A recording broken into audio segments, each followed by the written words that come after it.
Oh, whoa, whoa, whoa. Oh, where am I now? This is definitely not home. Oh, where have you taken me? Gilead, 20 miles away. Might as well head there.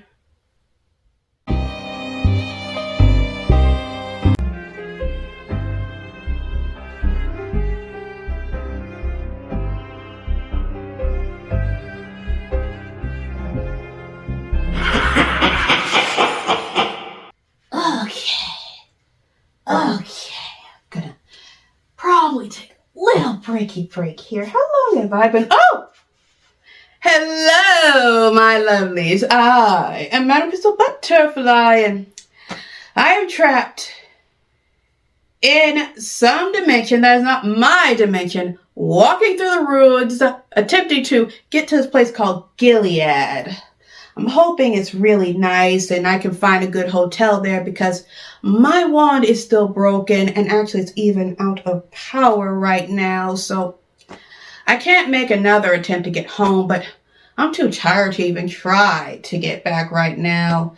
But, this Gilead place is probably really nice and not some type of hellscape because an extremist regime toppled the government and is attempting to subjugate the citizens to their will. Let me not even joke about things like that. That's just so silly. I shouldn't do that. Oh, speaking of extremist regimes, I'm remembering a book I recently read called The Crumbling of a Nation and Other Stories by Ryan Ginsberg. Before I tell you about this story, I want to talk a little bit about the author. Ryan started writing every day since he was around 16 or 17 years of age. In the beginning, the only thing he wrote was poetry. Then later, his creativity expanded into YouTube videos. His video making encouraged him to study screenwriting when he went to college. Ryan later moved to LA for a few months and wrote his first screenplay. However, when he learned that if he moved forward with turning his screenplay into a show, several people would get involved with his script, completely removing his original words, so he decided to pursue short stories and novels instead. Currently, he has published 5 collections of poems, short stories, and essays, in addition to a few novels he has not published yet. Ryan loves the use of expression that writing provides, unlike hot social media trends that spring up almost as quickly as they die. Books tend to, and still do, stand the test of time. In The Crumbling of a Nation and Other Stories, each story was inspired by issues facing the United States and the world. During the process of publishing, just about anything he creates, Ryan fears whether or not anyone would like his work. This worry is combined with his desire to use his stories to inform about issues affecting people in society that are not being taken seriously and having a hurtful effect instead of properly conveying the issue. This author has big plans for more books. He loves how books provide people with not only the world today, but the world that once was. We can read the words of Plato, Shakespeare, and Baldwin. These are not just a documentation of history, but a window into the reality of the worlds long gone, but never forgotten. Okay, that was enough of a break. I better start making my way to this Gilead place. And, while I'm on my way, why don't I tell you what The Crumbling of a Nation and Other Stories is even about?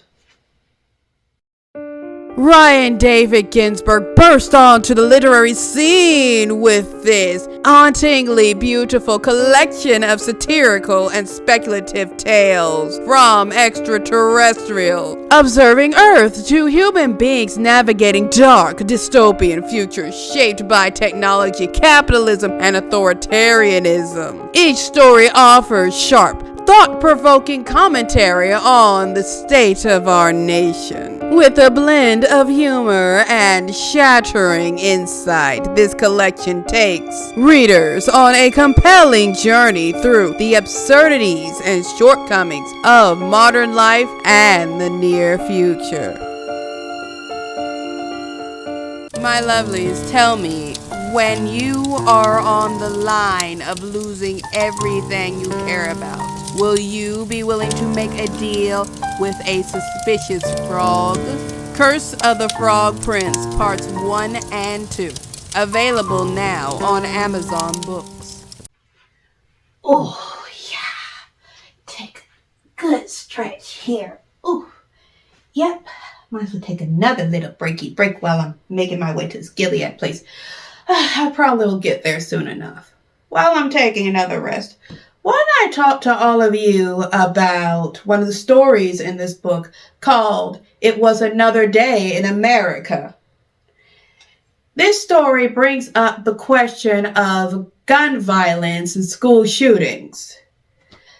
You see, in the United States, gun violence naturally is a huge topic because it's so horrific. But there is a fear that there have been so many school shootings in the United States that Americans are starting to become complacent with them and in a way just accept it as a factor of life.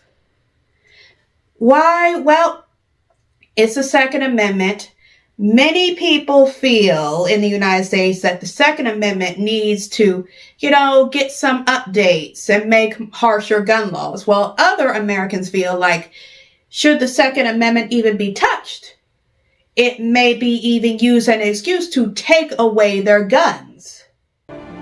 The story, It Was Just Another Day in America, tells the tale of a young boy named Jasper when he goes to school. Jasper and his only friend like to hang out during class and recess, and later during this typical happy-go-lucky school day, a shooter breaks into the school and the students need to get inside their individual little bunkers for protection. Unfortunately, some of the children cannot remember the codes to get into their individual little bunkers, and their teacher cannot help them thanks to an incident at a different school. If you wish to know what this incident was, then I suggest you grab a copy of this book. Little Jasper, who was having trouble remembering his code, thankfully remembers what it is and quickly gets inside of his little bunker and stays there until the threat passes. When everything is over, his teacher is dead, his only friend is dead, but class resumes as normal with a substitute teacher. This story brings to the forefront how uncomfortable it is that school shootings in the United States are starting to feel rather normal,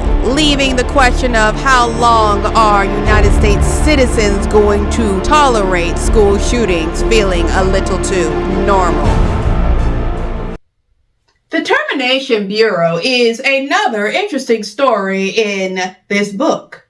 It brings up the subject of what if females were forced to give birth, had no say in it at all, and once the baby is born, only the man who impregnated her is allowed to decide whether or not the baby is kept or if it is sold to the government. And if the baby is sold to the government, what happens to the child? Is it loved and cared for? Or is it subjected to cruelty? Along with the big question of what if this child was the result of rape or incest? And you have to think the girl or woman is forced to give birth. What kind of psychological impact does that hold? In the Termination Bureau, when a baby is sold to the state, it is examined to see if it will grow up to be useful to the nation. Babies that pass will grow up and be educated in the sciences, mathematics, or just sent straight to the military to serve the nation. But the poor little dumplings who fail this test are immediately killed. Also, abortions in that world, a big no-no. The baby has to be born and then shot if it's deemed unworthy if you don't want it. Now, this story focuses on 13-year-old Jocelyn, who is pregnant via her father assaulting her. Understandably, this child has no desire to give birth to her father's child and wants to sell her baby to the Termination Bureau, feeling it's her only reasonable option. The officer at the Termination Bureau not only rejects Jacqueline's request, but he also speaks to her if she's some sort of criminal for not getting the permission of the man who impregnated her, and he doesn't give a damn that it was her father. Upset that she couldn't get any help, Jocelyn turns to one last-ditch effort and decides to use a wire hanger to perform an abortion. Sadly, this goes wrong, and Jocelyn, in pain, is bleeding out in an alley. The officer from the Termination Bureau calls the police, and the police arrive, handcuff Jocelyn, and shove her into the back of the police vehicle, as the officer from the Termination Bureau is treated like such a hero for calling the police on a criminal who was a young girl who did not want to give birth to her abuser's child.